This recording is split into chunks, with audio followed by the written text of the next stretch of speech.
Bonjour et bienvenue dans cette nouvelle émission du Club Éco. Aujourd'hui, j'ai le plaisir d'accueillir Philippe Massol. Bonjour. Bonjour. Vous êtes le directeur de la Cité des civilisations du vin, un sujet éminemment stratégique évidemment pour Bordeaux.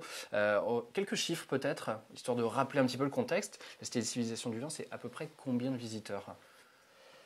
Alors, attendu dans notre modèle économique, c'est environ 400 000. Mhm. Souhaité, c'est beaucoup plus. Bon. C'est vrai que les objectifs aujourd'hui, ils dépassent pour nous les 500 000 visiteurs par an. Et je pense que de toute manière, on aura une corrélation entre le nombre de touristes qui fréquentent la région bordelaise et le nombre de touristes qui fréquenteront la Cité des civilisations du vin. Donc plus elle augmentera, plus la fréquentation de la cité augmentera également. Alors on rappelle que l'équipement est en cours de construction, qu'il a pour objectif de mettre en lumière le monde du vin dans son ensemble, et pas que d'ailleurs Bordeaux, mais on parle vraiment d'un volet planétaire là en l'occurrence. Beaucoup de technologies embarquées dans ce projet.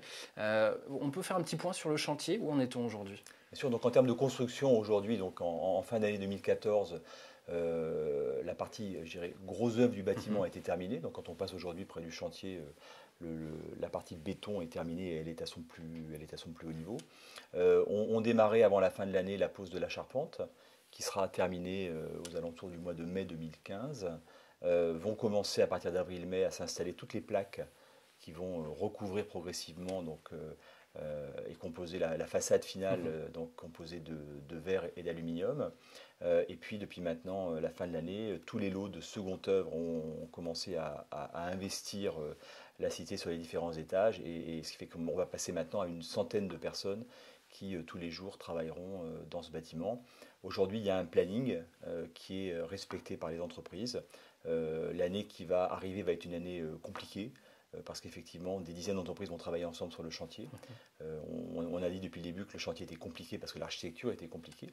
Donc on espère que la performance en termes de maintien de ce délai va pouvoir se maintenir jusqu'à la fin. Vous avez une idée un petit peu plus précise, peut-être pas du mois d'ouverture? On aimerait l'avoir, mais si vous voulez, aujourd'hui, il y a un contrat effectivement qui engage le constructeur pour qu'il puisse rendre cet équipement fin mars 2016. Mais le rendre ne veut pas dire qu'on est prêt à l'ouvrir, parce qu'ensuite, il y a énormément d'aménagements, que ce soit du mobilier, de l'informatique, etc. Et des choses comme les passages des équipes pour vérifier que la sécurité est aux normes, évidemment, ce genre de choses. Bien sûr. Et après, il y a quand même il y a un rodage. Vous l'avez dit, dans ce bâtiment, il y a eu un parti pris de l'aménager avec beaucoup de nouvelles technologies. On aura notamment un compagnon de visite qui va être une sorte d'assistant qui vous accompagnera dans toute votre visite avec un casque. Ça marchera pour tout le monde, permettra d'avoir une traduction en 8 langues.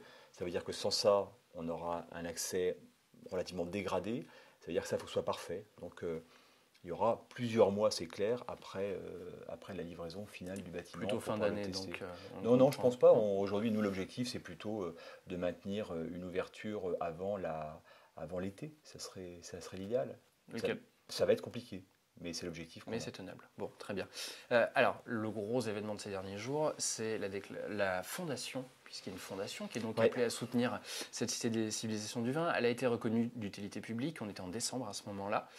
Qu'est-ce que ça change concrètement? Et peut-être de manière plus globale, quel est le rôle de cette fondation? En fait, ça change, pas dire ça change tout, mais en tous les cas, presque. Ça dépasse complètement, cette fondation, elle dépasse complètement Bordeaux et la Cité des civilisations du vin.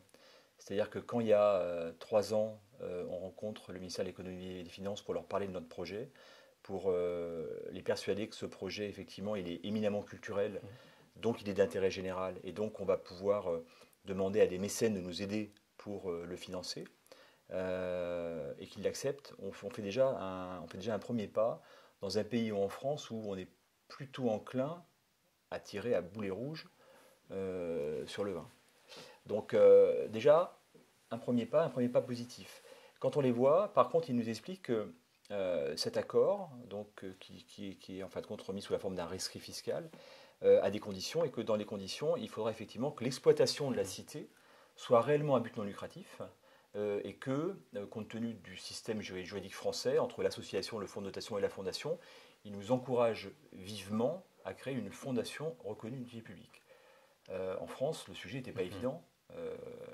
Vous en connaissez parfaitement les raisons. Donc pendant les 15 mois qu'ont duré l'instruction de ce dossier, c'est vrai qu'on était, on est resté très, très perplexe, on est resté voilà, très à l'écoute des remarques qu'on aurait pu avoir, qu'on n'a pas eues. Et c'est vrai que fin décembre, quand le décret est sorti, ça a été une excellente surprise. Ça veut dire qu'aujourd'hui, en France, le territoire, le gouvernement français reconnaît que la dimension culturelle du vin est d'utilité publique. Ça veut dire que c'est un sujet qu'on doit effectivement porter auprès du plus grand nombre, des plus jeunes jusqu'aux plus âgés. Ça va être la mission de cette fondation. Et cette fondation, pour remplir son objet, la ville de Bordeaux et l'ensemble de ses cofinanceurs vont lui confier donc ce grand équipement, la stylisation du vin, qui va être effectivement je dirais, le lieu physique de l'objet de la fondation elle-même, mais fondation qui va être amenée, on l'espère, et ça dépendra effectivement de ses revenus, à avoir beaucoup d'autres actions à travers la France, l'Europe et puis d'autres pays, dont les États-Unis, où on a également déjà une structure jumelle. Alors il faut rappeler qu'il y a des financeurs institutionnels, mais qu'il y a aussi des mécènes qui soutiennent le projet. Oui, aujourd'hui ce projet, c'est un véritable projet collaboratif, c'est un véritable partenariat public-privé, hein, sans contrat derrière. Le mécénat va représenter pratiquement 20 millions d'euros sur ce projet, grâce très clairement au soutien de toute la filière viticole, qu'elle soit des producteurs, des négociants, des fabricants de produits en relation avec le vin, des sociétés de services. Donc sans cette filière, donc sans cet argent, le projet n'aurait pas été celui-là, c'est clair. Et ce projet, donc le privé est impliqué fortement, et ça va continuer puisque la fondation est une structure de droit privé, hein, même si on retrouve dans ces trois fondateurs la ville de Bordeaux.